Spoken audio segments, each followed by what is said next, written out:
special guests. I have Vinny from Nintendo of America, Publisher and Developer Relations Team, and, oh my gosh, from Double Fine Productions, we have Lee, the creative director, and Kevin, the producer of Rad. It's right there on Kevin's shirt. This game is, well, you guys, tell us about it. It's rad. It's rad. Yes, it's our built-in positive review, so thank you for helping us. I was going to do my best to not make that pun on stream. I know. Thank It's you hard. for breaking the ice. Yeah, for years when we had the game unannounced, we'd be like, what are you working on? We'd say, well, we're working on something rad. And here we are. Here we are. Yeah, so Rad is a top-down action roguelike game that takes place in the post-apocalypse. Post-apocalypse. Yeah, Huh. yeah. I mean, because one apocalypse is like phoning it in nowadays. We're gonna do two. Yeah, you got to go after the party of the world ending, basically. that That's right. Wendy, yeah. That's right. Things keep happening. So you play a young character, a teenager, in a town that lives kind of on the edge of the wasteland and has managed to survive for some time, but they've lost their power source. It's failing, so they can't nourish the crops or purify the air, and someone must go on a quest to find new power for the town. And of course, that's where our player character comes in. Yeah, and we're seeing some of those characters right now, I believe, on the character select screen. You can already see that style just everywhere. Yeah, you know, the first sort of apocalyptic incident in our game takes place in the 80s, you know, and so that was kind of the starting point for building some of our world, and style is kind of around that. You can really tell, yeah, to Morgan's point, it just oozes from the art to the music to everything. Yeah, we have a lot of, I think we have, last count was 45 different music tracks in the game. You know, it's a really big soundtrack, too. Can we get that later, maybe? Yeah.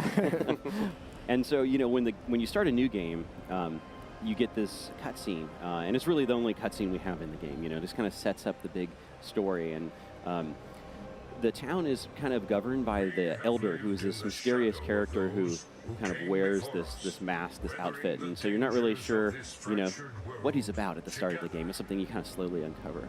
But he's telling the town, like, we need someone to go out into the wasteland to help us. But of course, if you were just to kind of send one of these people out into the wasteland, we just kind of succumb to the toxins.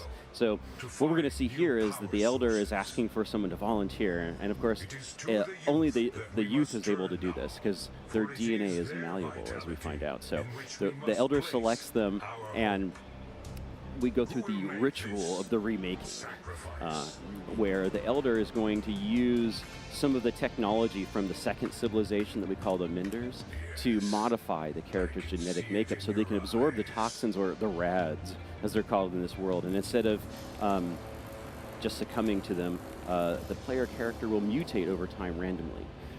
And that's kind of where our game's unique mechanic kind of comes into play. So roguelike and mutation sounds like it's going to make for a pretty fun combination. You might say it's a rad-like. Oh, my goodness. Oh, here we go. Tell us about the guitar. Yes. So we have a lot of guitar in the game. But, you know, it's the Elder refers to it as the summoner. And so he sort of modified this guitar to manipulate the machinery of the Menders. Since they're long gone and no one knows how to really work it, he's kind of managed to make it work. Well, I'm glad, you know, post-apocalypse, you can still have some style, because I've noticed, you know, the youth, they're dressed pretty cool. Yeah, I mean, it's not whether you win or lose our game, it's how you look doing it. That's what it's all about. I'm excited to see what mutations we see in this run, because like you said, everyone's different, and it's going to be really cool to see what we get. Yeah, the world is procedurally generated, and the mutations you get are different every time you play. So we'll see what happens, but the one part of our game that is sort of a persistent hub to the whole experience is the town. And so what we're seeing here is a little snippet of the town, and the Elder's activating the transference gates. And when the player goes through that, it'll take them to a random place out into the fallow, which is what we call the wasteland. But the town itself is persistent. So all of the stuff that you do over runs, you can upgrade the town. So there's an armory pass, and you can unlock other melee weapons that have different abilities, and they'll kind of show up there. There's a town shop here, Shirmi's shop, and she starts with, like, you know, one little item on a table. But over time, you can upgrade it, and she gets a whole facade and neon lights. Looks like a Sam Goody store from the 1980s, you know, in a mall. So yeah. you get the... And like you said, you're not going to lose that if you die on one of your runs. You'll get to keep that. Right. This is, yeah, it's sort of a storytelling hub, because you've got, like, town characters you can interact with over time, and they each have, some of them have little side quests and stories, but it's also a way for the player to kind of, over several runs, you know, improve the town visually, and but also to give themselves advantages in the game they don't necessarily start off getting. So You know? Totally, and I am a huge fan of roguelike, and I think that's a big part for me is the progression, kind of once you're dead and what carries over, in addition to sort of the the mental memory, right? Yeah, yeah, and we have this theme in our game that as you continue, and you'll see as we start to mutate, your character becomes less human-looking.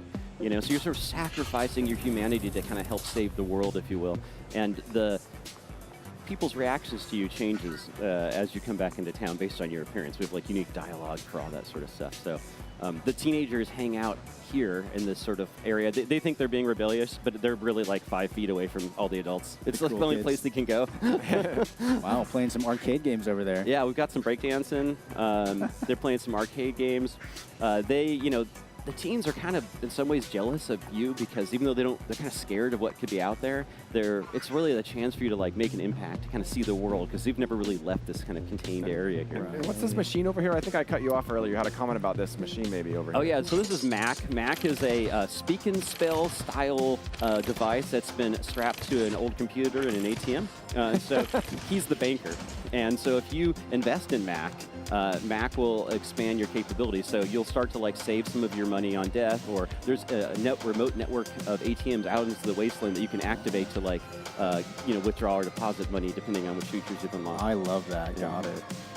Shall we head to the wasteland here? Let's see. You got this, Kevin. Yeah. This is where it gets random. What's going to happen, Kevin? Yeah, and you guys are helping make this game, but you have no idea what we're about to see. Yeah. Well, and that's, I think there are plenty of other roguelikes that have a little bit more of a role-playing game vibe to them. And really what we wanted to do is not only make the world randomized, but make the player randomized. That's the unexpected drama that I think makes roguelike so interesting. I'm so excited. It's going to make a lot more sense. You guys are going to see that happen. It's awesome.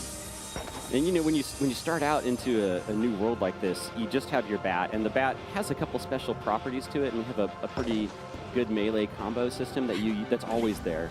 The mutations will kind of add to that, or you'll see as we get them.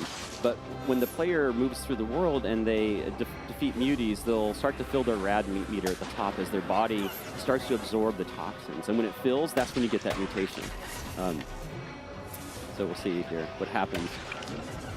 You can also see that as the player moves through the world, they're leaving behind a trail of new growth. You see the kind of grass there.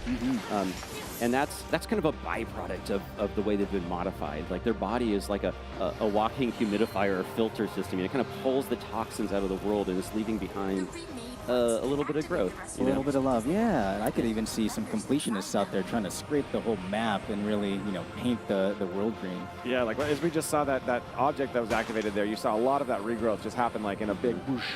Yeah.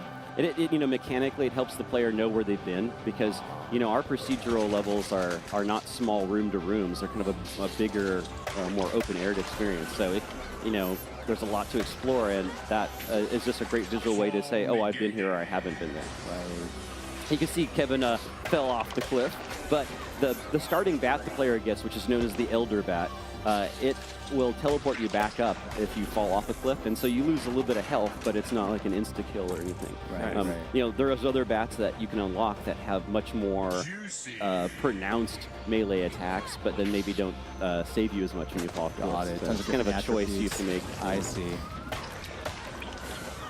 So the growth that you leave behind you is not only, like I said, it lets you know where you've been, but it also speeds up reach reversal. So when you run on it, you move a little faster. We just mutated. Mutation. So you see he's mutated, and one of his arms is turned to a firearm. Oh. And so now he's got ranged ability, which he didn't have before. It's a literal firearm. I love that. Yeah, we have a lot of really bad puns in the game, especially as it comes to mutation names. So yeah, we have a firearm, and all of our mutations kind of have a real obvious use. Like you probably saw on the pop-up when you got it that it says, hey, yeah, you can aim with the right stick, and if you hit this button, you'll shoot a fireball. Right now, I believe he's trying to clear out this area for this respirator. Could you talk a little bit about that? Yeah, so the high-level goal that you have in every level is that you have to find these objects called respirators, and when you transform them, you sort of activate them using, you see these like vines connect you to the device. When you activate it, it has a laser that shoots from its mouth and points to where you need to go. And so, you can open your mini-map and inspect it, and you can kind of see, you can kind of scroll around and zoom in and out. You can kind of see where those lasers are connecting. So there's lots to explore, but just the very high level, activate these respirators. They'll point you to these gates that they power with their lasers. You go through that, you fight some sort of boss, and then you... It's also random, right? Yeah, which is also random, and see how long you can survive. Right. And you see, we also have this whole elaborate set of interiors levels, and these aren't usually mandatory, but they contain shops and better loot, and they're a little more dangerous because you're a little more closed in as well. Saw a floppy disk there, a puzzle cube. Yeah. Say, maybe for the youngins that might not know, or be familiar with the floppy disk or cassette tape. Yeah, our currency are cassettes, and the keys in the games are floppies, So the people in the now, which is what the sort of current timeline in the game is called, calls the sort of 80s civilization the Ancients, and then the second civilization are the Minders. And all these weird sci-fi tunnels were made by the Minders to try and kind of reconnect the world after the nuclear apocalypse just shattered everything. Wow. But, a lot of there's a lot of almost like, they don't really understand what those cultures are around, so they think like cassettes and floppies were of significance. They use them as like common currency and things like that. All makes perfect sense. Yeah. There are a lot of them laying around. Yeah. It looks like Kevin just picked up an endo mutation. Yeah, so we have, these sort of exo mutations like the firearm, and we have a whole separate system for endo mutations that come from interacting with these various Minder machines. And you can have any number of those, and they're kind of like passive abilities. So you see, we found this. You can also find communities out in the wasteland. This is a group of people called the Cathode Raiders, and they're really obsessed with 80s technology and the 4:3 aspect ratio. That's who doesn't love that? But they. Sometimes they'll have little side quests for you to do, and so in this case, they wanted their fire lit, and hey, Kevin happened to have a firearm, so he could light it for them. Right.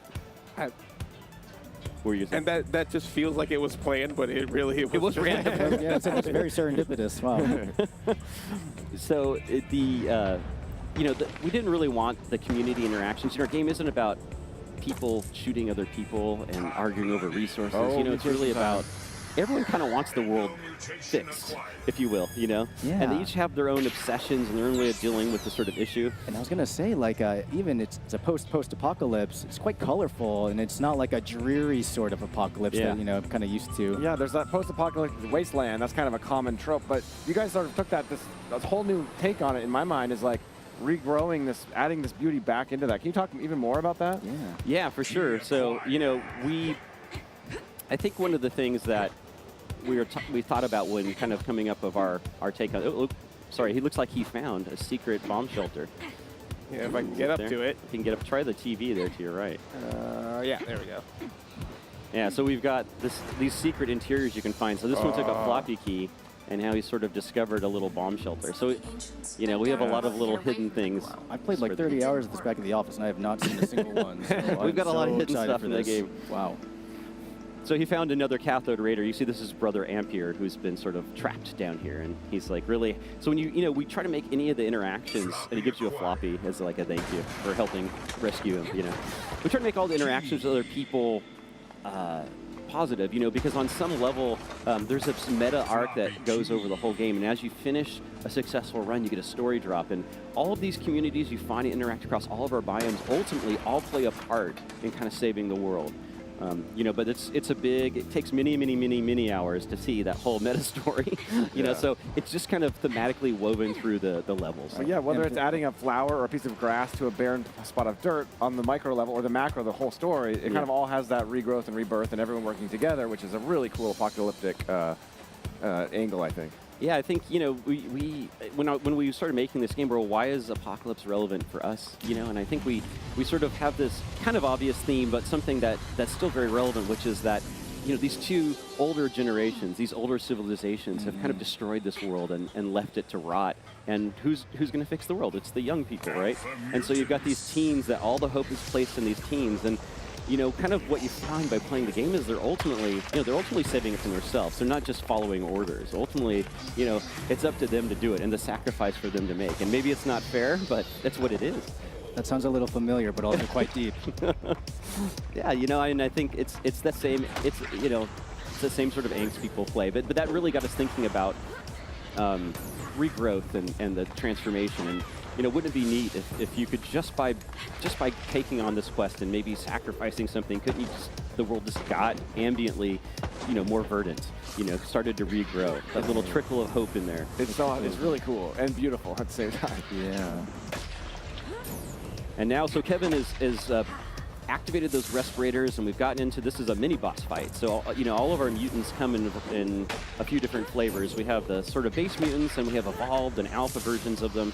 And the alpha version he's fighting here, they have, of course, a lot more health, but they tend to have extra moves or extra abilities or attacks that the base ones don't have.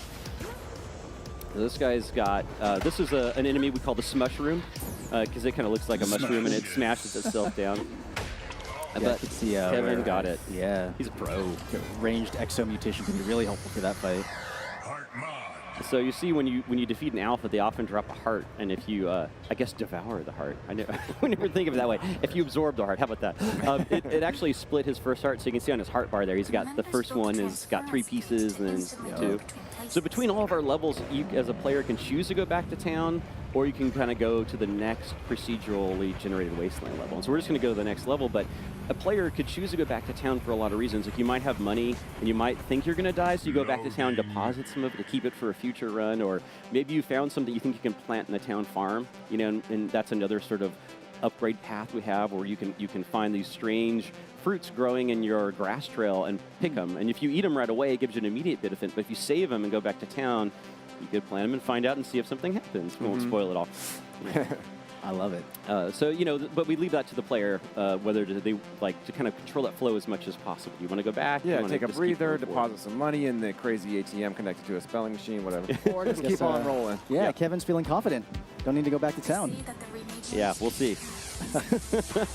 So, we have, as you play the game, the biomes progress. And we have sort of 2 levels per biome, kind of vaguely themed. So we're in the kind of the cracked land here. But each of those biomes can have randomized time of day, randomized weather that can really mix up the experience, as well as, of course, the whole layout being procedurally generated. There's just so many different elements. So, there's no way a single run could be anywhere near the same. It's just going to be, wow.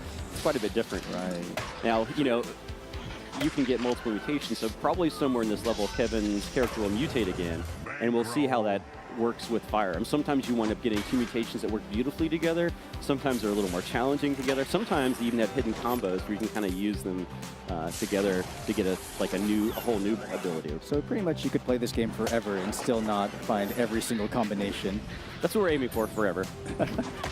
We see that Kev was demonstrating there too that firearm has this fireball use, but if you ground pound and use your mutation button, it actually leaves a fire propagation like circle that you can kind of use for defense to kind of kite enemies through. And that's just sort of like a small example of kind of a hidden combo that you only have while you have firearm. Yeah, and I love that about roguelikes like this, where you have these mutations. You never know when you're going to have a certain combination of weapon or ability with a certain enemy. So even if you have a really hard run and you maybe die, you're going to gain some knowledge or like the way something interacts, and maybe file it away for the next time you encounter something like that. Yeah. Well, you can see too that just some of the basic terrain shapes. You see in this level we happen to have a lot of mountain shapes. And in the first level we didn't. It was pretty flat. Right. And that's random. We have totally different terrain sets even within the same biome. So the sort of elevation's an interesting one because you can only get so far up it by default. But some mutations, we have mutations like wings that will let you kind of flap all the way up to the top. I picked up an endo mutation with double jump. Blew my mind. Yeah, it adds another layer of verticality to your point. It's awesome. Yeah, and being able to double jump increases not only the power of your ground pounds, but also lets you access these upper levels you might not be able to get to. And there's, let's say there might be secrets up there as well. So I have a feeling there might be a couple.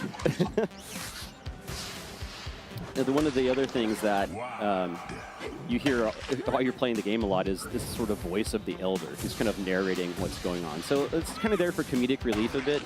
He kind of just, we just thought it's funny, like even our pause menu and stuff, he just says every menu name. He's just like pause or and we recorded like all these alternate takes on the lines. Every time you hit pause, it sounds different, or start a game. I would have loved to be in the room for that. Yeah, we need 50 takes on pause. Go. But the idea there is that you know, he's kind of ostensibly guiding you through this experience, you know, from afar, if you want to say it that way. But he's also, you know, he has imperfect knowledge of the civilizations that came before them. So that's where we get some of our humor from, too, is the sort of descriptions and dialogue, right, where they're telling you what actually happened in history and it's completely wrong, you know. So he oftentimes kind of evokes terms that might have been used in the 80s because he believes they hold power. You know, they're like, to bring the player good fortune, so, you know. God, and these kids don't know any better, right? Because it's a post-apocalypse. That's right. There's another respirator raised right there. Yep. I just can't get enough of that effect when it... Yeah, it's what's also interesting about some of those bigger moments of transformation like that is another thing that you can see one that grew over there. So you see this, we call this a happy fruit over there. When Kevin takes out this enemy, you can see it. And they're hard to spot, and they will grow only in transformation. And so you might see one pop up in your trail, but you're most likely to see them in these kind of big moments. And if you pick it up, it's now this consumable. And he could eat that right now, and it heals him, and those would only grow in your transformation. But that's an example of the type of thing you could also try and take back to town, or you could try, there's various other ways to use objects in our game, but that's something you could only get from your growth. You never know when you might need to go back and get some health back. You're totally right. Yeah. Yeah, it's kind of one of the ways, you know, because we kind of invested a lot of time in creating a bigger sense of world, we wanted to make sure there was a lot of things that players could do for exploration, not just, you know, combat from room to room combat. We wanted to have just a little richer place to kind of find secrets and little things like the fruit. This would be so fun to design, but I can't imagine how you make it random as well at the same time. Jeez. It's pretty challenging, yeah. You know, like it's one of the first sort of fully random games procedural games we've done at Double Fine, and you know, there's always a balance between, you know, the player wants a new experience each time, but you can't really balance it so it's the same experience each time. You know, you want those moments where you have those really highs, you know, where everything just seems to come together and you have like the best run ever, but you have to counter that with like really terribly, tragically bad runs, but are still fun on some level. You know, you're like, oh, I got my mutation I was terrible with, I bounced myself off a cliff, I died, this mutant stole all of my money, and I had an acid pool and the game was over. You know, that. But hey, that's roguelikes for you, right? Yeah, it is. You it might is. learn something along the way, right? Yeah, so here's another one of those endo mutation machines. So this will kind of give them, so you can see this one gave him a fire heart. So this is a heart type that only absorbs fire damage, but it recharges itself, regenerates over time, so you don't actually have to heal it. So it's kind of a trade-off, like, doesn't protect you against all damage, but you don't have to use health potions. So you can see in our top right, the little icon there shows us that Kevin has activated one of the 3 respirators, but he's still got 2 to find. Let's see if Kevin can do it in time so we can see the boss. This is a traveling merchant here. This is a little character we call Eli, and he's a potion kind of expert. So he sold Kevin's character a potion that when he ingested it gave him an endo mutation. So we have like different ways you can get him. So he got hot foot, which means he can now walk on fire and take no damage. Sounds like a fire thematic going on here. Yeah, it's just the way it stacks up. We'll see. All right, so he just took a rad potion, which gave him enough rads that he mutated again. So Gnarly. Did he get like gnarly? He got like giant goat legs or something. He's got tree trunk legs. Oh, if you right. will. Sorry. Yeah, you know, clear. So yeah, one of the fun things we did is whenever you pause the game, it kind of just like freezes the game as it is and lets you kind of rotate around and see your character up close. So it's kind of fun. You can even like be in the middle of a combat move or something and pause it and get a Can we see a little jump kick pause? The karate kick pause is always, there you go. So we've got a long pause. So that time. quickly again, so our character started off relatively normal. We've added a arm made out of fire. We've got tree trunk legs. We've got, I can't even keep track. That's awesome. And what Gnarly will do, so Gnarly is a slightly different, you know, the firearm, of course, is like a direct damage range thing. Gnarly is kind of a crowd control style mutation. When you use it near a mutant, it'll send out vines into the world and hold them in place where they can't move for a short period of time. And so let's see if it works here on this guy. Yeah, so see, it kind of freezes them in place. But the interesting thing about that with firearm in particular is that Gnarly will also make them momentarily flammable, because it's kind of like the vines are flammable. So that's kind of a combo that only exists when you have these 2 mutations, and that's again something the player would normally have to discover. That's so cool. Yeah, he's leaving. He's like creating those like piles of scorched earth, like burning up the foliage he just put down. Awesome. And Gnarly is one of those that is a little trickier to use, say, than Firearm, because its use is a lot more timing and radius based with crowd control. But so some players are, we've had this closed beta and gotten a lot of feedback on our mutations. And some players are like, oh, I don't really like this one as much in the early levels. But then if you have it in the later levels, where you're just being surrounded by so many enemies, it's really indispensable, really helpful, right? So you kind of learn, like, well, maybe it's not the best now, but it's going to be great if I get to that point. And we do give the player some agency over the mutations, even though they can't, say, start a run necessarily and pick the exact mutation they want. There are machines and other things in the game they can find that let them swap them out or let them level them up further. And so the player, can kind of like control that a bit, can influence their destiny. Or like you saw, buy potions that then give them mutations as well. So Kevin only found 1 respirator. Oh, and there's another little hidden secret there. You notice that door embedded in the wall there. Yeah, I don't know if these enemies are going to let me take a moment for that. Yeah. But I love that Kevin's kind of using everything at his disposal. He is, right? yeah. Melee, his exo, endo, everything. So these also take keys open, and so this is our cave system. So we have a whole nother set of procedural undergrounds that are caves, and these are kind of some of the most difficult interiors. And you see they have these sort of albino versions of mutants that live in here because they don't ever see the light, and they're sort of translucent and creepy. The difficulty can really ramp up in the caves because they're totally optional, but I don't want to spoil all the secrets, but there's some pretty cool things you can find in caves as well. But we're not going to fully explore it now because that would take us a little while. We're going to try and get to the boss if we can. Yes. Oh yeah, we're gonna find that boss. So we haven't even gone back to town. Risky. Yeah. Oh, there's a respirator. So you see that that plant there is called a throbber, and what you just saw is an enemy shoot one of his friends because he tried to hit the player, missed him, hit that, it bounced off, and when that happens, it'll actually reverse the allegiance on those projectiles, and so he actually damaged one of his beauty pals. So. And this is a good example of you kind of have to clear the area out before you can raise that respirator. Yeah, because we don't lock the player in rooms, which is kind of the mechanic of a lot of our roguelites, where you're like, well, the door isn't open until you kill everyone. Yeah. We want the player to have a little more free-form combat, use the environment, use cover, get on things, do ground pounds off elevation, but they still have to use some tactics. You can't just like run past all the enemies and turn on that and just that's a really tricky proposition too, because you only mutate as you get the sort of the rads from the mutants.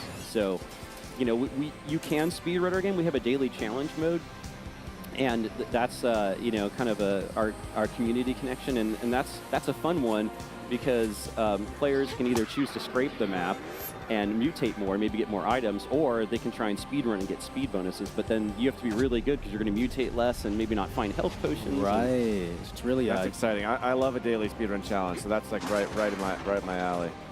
Yeah, and we have daily challenges are fun because we also have a quirk system in our game. And a quirk is something that in the daily challenge is randomly assigned. So sometimes you get no quirk, it's a standard rule. Sometimes you get a quirk that's things like, we have one called Glass Cannon, where you double damage, but you have like half the health, right? Or we have one called Shark Style, where like if you ever stop moving, you start to take damage. So but your speed is buffed, and there's more health drops. You just have to constantly keep moving. So, we kind of throw those curveballs at the community in our daily challenge mode. How much fun did you and your team have just designing and putting names and adding all these amazing puns? We really like the name stuff. Yeah, we have this huge Tome of the Ancients in our pause menu for the players to unlock, and it lists like all the mutants and all the mutations and all the consumables and all the artifacts. And so if you're a completionist, we've got a piece of concept art and a little sort of backstory, a lore description from each of those things, and it's kind of a fun meta game to kind of play this. Right, just get a little bit more involved with the world and the environment and the lore. Yeah. This map is not being kind. Yeah, so I don't think we're gonna have time to quite get to the boss today, but I will say that we get these every second level. You get full boss, and the full bosses are also totally randomized, so the player knows it'll probably be this type of boss, but they don't know for sure what they're going to get. Cool. Well, I mean, if you think we're a little bit too far from the boss, I think that's a great place to stop. You know, leave a little something for people to look forward to. Yeah. Yeah, I think you guys have a little bit more info about sort of what the game's coming and a little bonus to talk about. Yeah, the game will be out on August 20th. And we have a pre-order bonus that we just announced the other day that I'd like to talk about. That's pretty cool. So yeah, so I think we've got some art here up. You can see that's yeah. the stream feed over there. So the pre-order bonus comes with 2 unique character styles. So we have that's Turbo on the left and Glitch on the right. And you'll notice that they're also wearing some Bandai Namco licensed arcade game properties. So we were managed to work with, they're our publisher of this game. We've worked with them to get Pac-Man and Dig Dug and Galaga and other properties actually in the game. So the arcade bat is also part of the pre-order bonus, and it plays like actual coin-op sounds from those properties as you hit mutants, and they kind of pixelate and de-res. So that's all part of the pre-order bonus, those 2 character skins and the bat. When I saw that Pac-Man immediately, right, I was like, oh my gosh. Yeah. I love that. And when can we expect? I think you guys have a launch date, so can you just remind everyone what that is? We'll be out on August 20th, and we're looking forward to it. It's going to be great. Yeah. Well, I think Kevin's still hunting for that boss, but Yeah, man. Give it up, Kevin. but really, Kevin, Lee, I really want to thank you guys from coming by from Double Fine Productions. Vincent, thank you. And you guys don't go anywhere. Nintendo E3 Treehouse Live Indie Day rolls on. We are coming right back with a look at the Dark Crystal's Age of Resistance tactics. So stay tuned. See ya.